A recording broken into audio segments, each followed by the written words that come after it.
സമൂഹമാധ്യമങ്ങളിലും യുവാക്കൾക്കിടയിലും തരംഗമായി നിൽക്കുന്ന ഒരു ഭജന സംഘമാണ് നന്ദഗോവിന്ദം ഭജൻസ്. അത് ഇപ്പോൾ അവർ സിനിമ താരങ്ങളെക്കാൾ വലിയ രീതിയിൽ സെലിബ്രിറ്റിയായി മാറിയിട്ടുണ്ട്. പക്ഷെ ഇപ്പോൾ ഒരാഴ്ചയെ നാം പരിശോധിക്കുകയാണെങ്കിൽ വലിയ രീതിയിലുള്ള ഈ സാമൂഹ്യ മാധ്യമങ്ങളിൽ തന്നെ അവർക്കെതിരെയുള്ള വ്യാജ പ്രചരണങ്ങൾ നടക്കുന്നുണ്ടല്ലോ. അത് എന്തുകൊണ്ടായിരിക്കും? ഈ നമ്മുടെ സമൂഹ മാധ്യമങ്ങളിൽ കഴിഞ്ഞ കുറേ കാലമായിട്ട് ഈ കള്ളിനും കഞ്ചാവിനും ആഭാസ നൃത്തങ്ങൾക്കൊക്കെയാണ് വലിയ സ്ഥാനം ഉണ്ടായിരുന്നത്. അവിടെയാണ് ഈ നന്ദഗോവിന്ദം ഭജൻസ് എന്ന് പറയുന്ന കുറേ ചെറുപ്പക്കാർ ചേർന്ന് നടത്തുന്ന ഒരു ഭജന സമിതി വലിയ താരമായി മാറിയിരിക്കുന്നത്. അപ്പോൾ അവർക്ക് വലിയ പേരും പ്രശസ്തിയും ഇപ്പോൾ കേരളത്തിലുണ്ട്. കേരളത്തിൽ മാത്രമല്ല, കേരളത്തിന് പുറത്തും അവർക്ക് പേരും പ്രശസ്തിയുണ്ട്.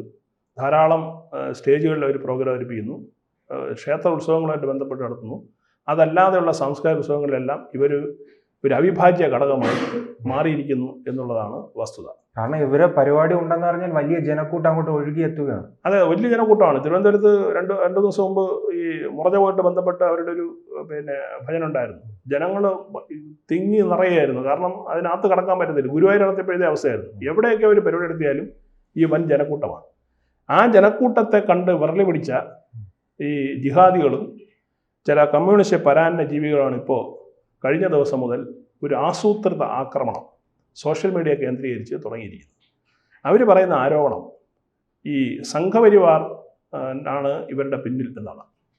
ഈ നന്ദഗോവിന്ദ ഭജൻസ് അവരാണ് ഈ സാധനം ഉണ്ടാക്കിയതെന്നും ഈ നിലവിൽ യുവാക്കൾക്കിടയിൽ അമ്പലത്തിൽ പോകുന്നത് മറ്റേ പ്രോത്സാഹിപ്പിക്കാൻ വേണ്ടി ചെയ്യുന്ന പരിപാടിയാണ്, ജനങ്ങളെ തെറ്റിദ്ധരിപ്പിക്കുന്ന രീതിയാണെന്നുള്ള രീതിയിൽ വലിയ ആക്രമണം. അതായത് സംഘപരിവാർ സംഘടനകളുടെ മുന്നിൽ നിർത്തി ഹിന്ദുക്കൾ ആക്രമിക്കലാണ്. അതാണ് നമ്മളതിനെ കാണുന്നത്. എൻ്റെ പ്രശ്നം അതാണ്. അവർക്ക് എപ്പോഴും അസ്വസ്ഥത ഹിന്ദുക്കളോടാണ്. പക്ഷെ അത് നേരിട്ട് ഹിന്ദു എന്ന് പറയുന്നതിന് പകരം അത് നേരെ സംഘപരിവാർ സംഘടനയെ ചാർത്ത്.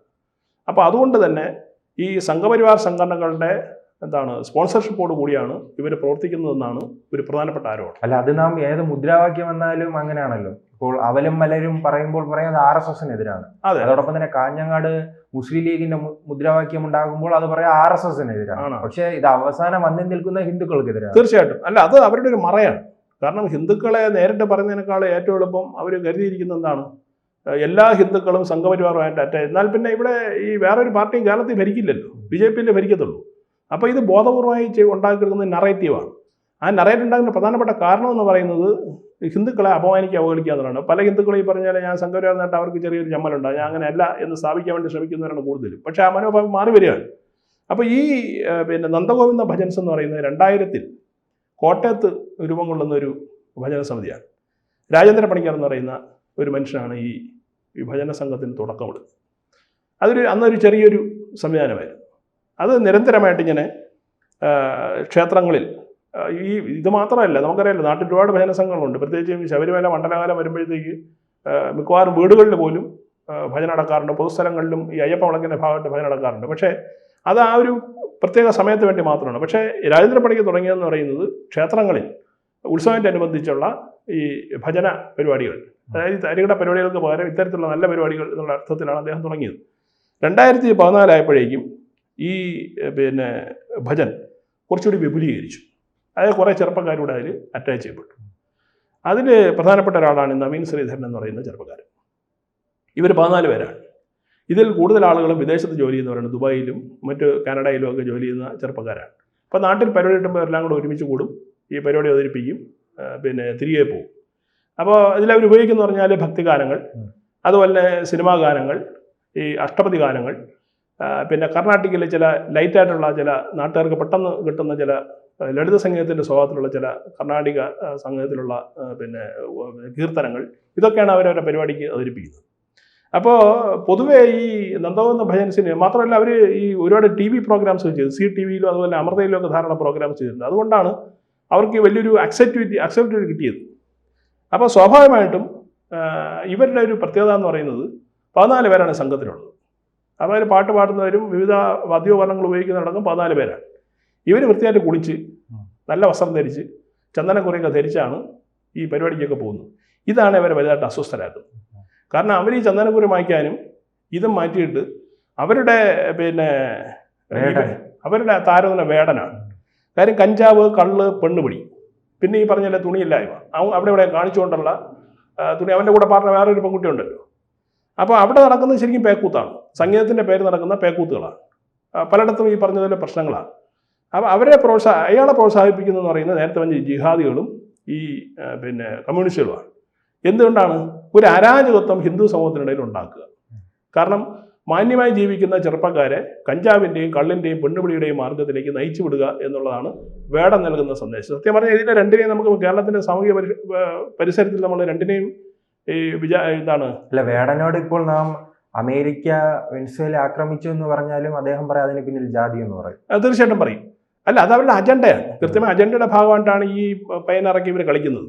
ശരിക്കും പറഞ്ഞാൽ അയാളൊരു വിഭാഗത്തെ ട്രംപ് വന്ന് ആക്രമിച്ചു. അതെ, അയാളൊരു വെറും കളിപ്പാവ് മാത്രമാണ്. അവരെ കളിപ്പിക്കുന്നത് ജിഹാദി സംഘടനകളാണ് ചെക്കനെ കൊണ്ട് കളിപ്പിക്കുന്നത്.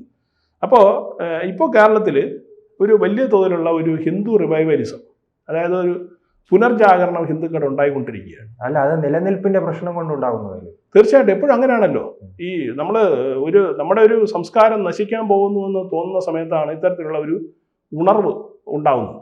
ഏതാണ്ട് അതേ ഒരു സാഹചര്യം ഇപ്പോൾ കേരളത്തിലുണ്ട്. കാര്യം ഇടത് വലത് മുന്നണികൾ ചേർന്ന് നമ്മുടെ നാട്ടിലുണ്ടായിരുന്ന ഒരു തനത് ഹൈന്ദവ സംസ്കാരത്തെ ഇല്ലായ്മ ചെയ്യണം. പ്രത്യേകിച്ച് നമ്മുടെ യുവാക്കളുടെ ഇടയിലൊന്നും ആ ഒരു സംസ്കാരമേ ഇല്ല. അപ്പോൾ ആ സംസ്കാരത്തെ ഊട്ടിയുറപ്പിക്കുന്ന തരത്തിലാണ് ഈ നന്ദഗോവിന്ദ ഭജൻസിൻ്റെ അവരുടെ പ്രവർത്തനം. അപ്പോൾ ഈ ഭജൻസും നേരത്തെ പറഞ്ഞ ഈ തല്ലിപ്പൊളി പാട്ടും തമ്മിലുള്ള വ്യത്യാസം എന്താ? അവിടെ ആടണമെങ്കിലും പാടണമെങ്കിലും കഞ്ചാവിൻ്റെ സഹായം വേണം, അല്ലെങ്കിൽ കള്ളിൻ്റെ സഹായം വേണം. അപ്പോൾ അതുകൊണ്ട് മറ്റുള്ളവർക്ക് ബിസിനസ് നടക്കും. ഇതാണ് അവിടുത്തെ ലക്ഷ്യം. പക്ഷെ ഇവിടെ അതല്ല. ഇവിടെ എന്ന് പറയുന്നത് എന്താണ്? ശാന്തിയാണ്.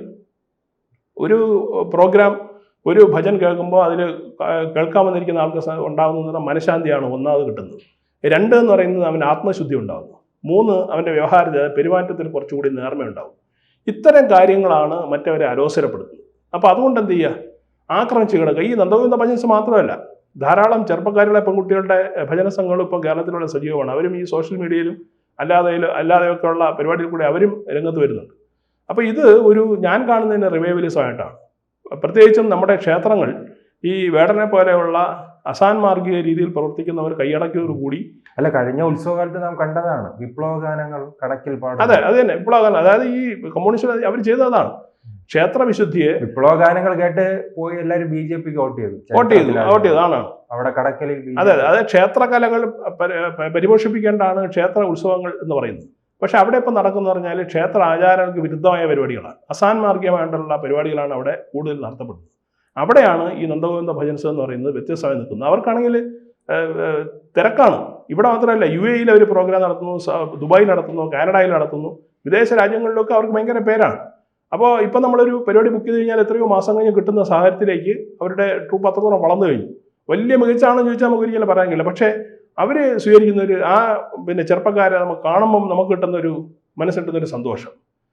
ഈ പറഞ്ഞ എല്ലാവരും ഒരുമിച്ച് നിന്ന് ഒരു വേഷവിധാനത്തോടു കൂടി നല്ല ഭംഗിയായി, ആർക്കും ഈ അഹങ്കാരമോ ധാർഷ്ട്യമോ മറ്റോ എല്ലാവരോടും പുഞ്ചിരിച്ചുകൊണ്ട് പെരുമാറുന്ന ഒരു കൂട്ടം ചെറുപ്പക്കാർ. ഈ ചെറുപ്പക്കാരാവണം കേരളത്തിൻ്റെ പുതിയ തലമുറയുടെ സന്ദേശവാഹകർ, അല്ലെങ്കിൽ റോൾ മോഡൽ ഇവരാണ് ആവേണ്ടത്. അല്ലാതെ കള്ളും കഞ്ചാവും കുടിച്ച് ഈ പറഞ്ഞാൽ നാട്ടിലെ പെണ്ണുങ്ങളെയൊക്കെ ബലാത്സംഗം നടക്കുന്ന ഒരു സംവിധാനമല്ല കേരളത്തിന് വേണ്ടത്. അല്ല, ആദ്യം നാം കാണുന്ന സൈബർ അറ്റാക്കാണ്, പിന്നെ ഇത് മാധ്യമങ്ങൾ ഏറ്റെടുക്കുന്നതാണ് പതിവ്. സുരേഷ് ഗോപി ആയാലും PC ജോർജ് ആയാലും വെള്ളാപ്പള്ളി നടേശനായാലും ഇനി അത് ഈ ഭജൻ ഗ്രൂപ്പിനെതിരെ മാധ്യമങ്ങൾ ഇറങ്ങിത്തിരിക്കാനുള്ള ഒരു സാധ്യത ഉണ്ടല്ലോ. ഉറപ്പായിട്ടുണ്ട്. കാര്യം ഇന്നലെയാണ്, അതാണ് ഞാൻ പറഞ്ഞത്, ആസൂത്രിതമായ നീക്കം എന്ന് പറഞ്ഞു. ഇന്നലെ സാമൂഹ്യ മാധ്യമങ്ങളിൽ ഇവർക്ക് ആക്രമണം തുടങ്ങി കഴിഞ്ഞു. ഇനി അത് ഏറ്റെടുക്കും. മരമുറി ചാനൽ ഏറ്റെടുക്കും, ഏഷ്യാനെറ്റ് ഏറ്റെടുക്കും, മറ്റ് മീഡിയ ഓൺ ഏറ്റെടുക്കും. ഇവരൊക്കെ ഏറ്റെടുത്തതിന് ശേഷം ഈ പറഞ്ഞതുപോലെ സമൂഹത്തിൽ മതസ്പർദ്ധ ഉണ്ടാക്കാൻ വേണ്ടിയാണ് ഇവർ ശ്രമിക്കുന്നതെന്ന് പറഞ്ഞിട്ട് ഹിന്ദുവിന് ക്ഷേത്രത്തിൽ അവൻ്റെ ഒരു ഭജന പാടാൻ പോലും പറ്റാത്ത ഒരു സാഹചര്യത്തിലേക്കാണ് കേരളത്തിൻ്റെ ഹിന്ദുവിൻ്റെ അവസ്ഥ പരിതാപകരമായിട്ട് മാറിക്കൊണ്ടിരിക്കുന്നത്. ഈ ഒരു തിരിച്ചറിവ് ഹിന്ദു സാഹിത്യത്തിൽ പറഞ്ഞ ഓരോ ചെറുപ്പക്കാർക്കും ഉണ്ടാവണം. എന്തുകൊണ്ട് എൻ്റെ മതം മാത്രം ടാർഗറ്റ് ചെയ്യപ്പെടുന്നു എന്ന് ചിന്തിക്കേണ്ട ഒരു ഘട്ടമാണ്. അത് ചിന്തിച്ച് ഒരു ചെറുത്തുനിൽപ്പിന് തയ്യാറായില്ല എങ്കിൽ സ്വാഭാവികമായിട്ട് അവരെ കാത്തിരിക്കുന്നത് വൻ വിപത്താണ്. കൂടുതൽ വാർത്തകളും വിശേഷങ്ങളും നിങ്ങളിലേക്ക് എത്താൻ ABC മലയാളം സബ്സ്ക്രൈബ് ചെയ്യുക, ബെൽ ബട്ടണും അമർത്തുക.